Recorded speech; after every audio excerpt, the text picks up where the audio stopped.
Satu persatu kasus penculikan anak bermunculan dalam waktu berdekatan. Pengawasan orang tua sedianya menjadi kunci pencegahan kasus penculikan.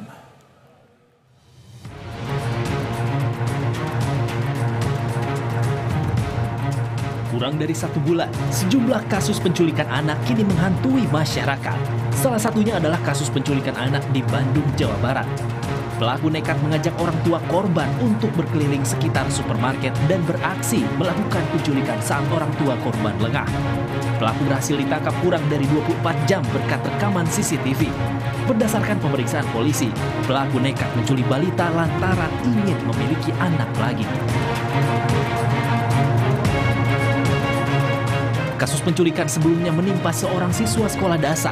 Diiming-imingi uang saat bermain sepeda listrik, seorang siswa SD di Tangerang Selatan diculik pria berjaket ojol. Meski pada akhirnya korban dikembalikan, namun pelaku telah melakukan tindak pencabulan terhadap korban. Usai melakukan pengejaran, pelaku akhirnya ditangkap dan kini siap diganjar pasal penculikan dan tindak asusila.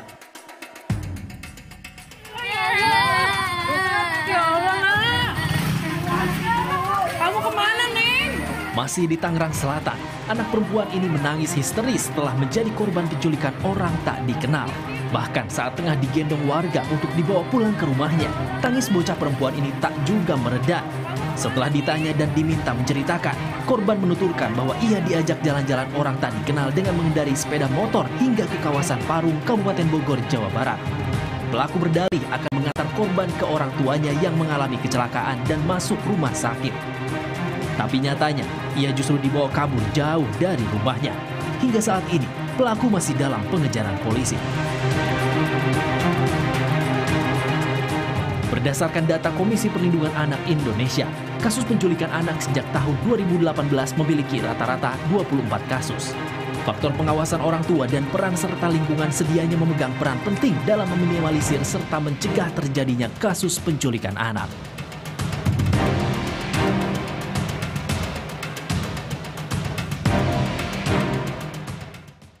Untuk membahas kasus maraknya penculikan dan disertai pelecehan pada anak, kita sudah bersama dengan Aris Adi Laksono, Komisioner KPAI. Selamat siang Pak Aris. Ini saat ini banyak sekali Pak kasus penculikan anak yang disertai dengan pelecehan. Nah, pengawasan seperti apa yang seharusnya dilakukan oleh orang tua supaya hal ini tidak terjadi? Ya, selamat. Terdengar ya suaranya? Dengaran Pak, silakan Pak. Baik, tentu ini menjadi perhatian kita bersama-sama, menjadi harus memunculkan kewaspadaan ya, terutama bagi orang tua, kemudian juga aparat penegak hukum dan juga lingkungan masyarakat agar kemudian kasus penculikan ini tidak berulang ya, dan anak-anak kita aman di dalam lingkungan dia bermain dan juga lingkungan mereka di satuan pendidikan maupun di tempat-tempat yang lainnya. Nah, pengawasan yang harus kemudian dilakukan oleh orang tua tentu pengawasan yang kemudian betul-betul memastikan aktivitas anak dalam satu hari ini terpantau. Kalau kemudian orang tua ada aktivitas lain, maka siapa yang kemudian diberikan tanggung jawab atau diberikan kuasa untuk kemudian melakukan pengawasan. Misalkan komunikasi dengan pihak sekolah dari mulai anak ini berangkat, kemudian anak ini pulang, saya kira penting. Kemudian ketika dia sudah kembali ke sekolah, tentu memastikan bahwa dia aman di lingkungan sekitar rumahnya dan perjalanan menuju ke pulang ke rumahnya. Nah, keamanan ini perlu dipastikan di sekitar rumah dengan cara apa? Tentu dengan cara bagaimana kemudian aktivitas anak ketika bermain betul-betul dipantau oleh orang-orang di sekitar lingkungan itu gitu, yang kemudian menjalankan fungsi pengawasan, yang menjalankan fungsi bagaimana keamanan anak ini bisa terjamin di lingkungannya. Baik, semacam Aris, itu. apa kira-kira yang ditanamkan pada anak supaya ketika ada orang yang tidak dikenal ini mendekati anak, anak ini bisa menolak Pak ajakan orang tak dikenal tersebut?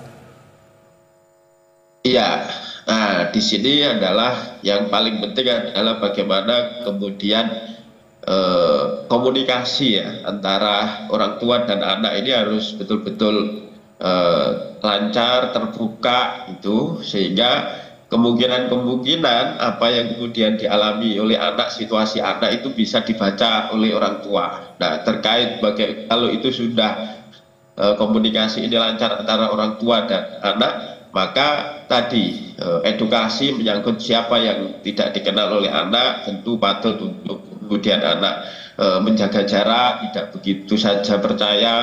Kalaupun ada iming-iming berupa pemberian sesuatu ya, baik itu uang, jajan dan seterusnya, tentu berani menolak. Dan tentu juga perlu diedukasi ketika ada ancaman yang demikian, ada bujuk rayu yang demikian,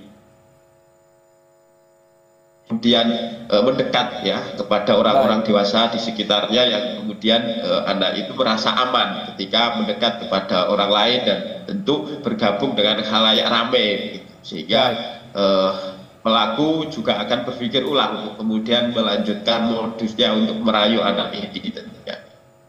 Baik, kita harapkan semoga para orang tua dan juga keluarga maupun warga sekitar yang tinggal di lingkungan yang sama ini lebih aware terhadap hal ini sehingga penculikan terhadap anak tidak kembali terjadi. Terima kasih atas informasinya Pak Aris Adi Laksono, Komisioner KPAI. Sehat selalu Pak.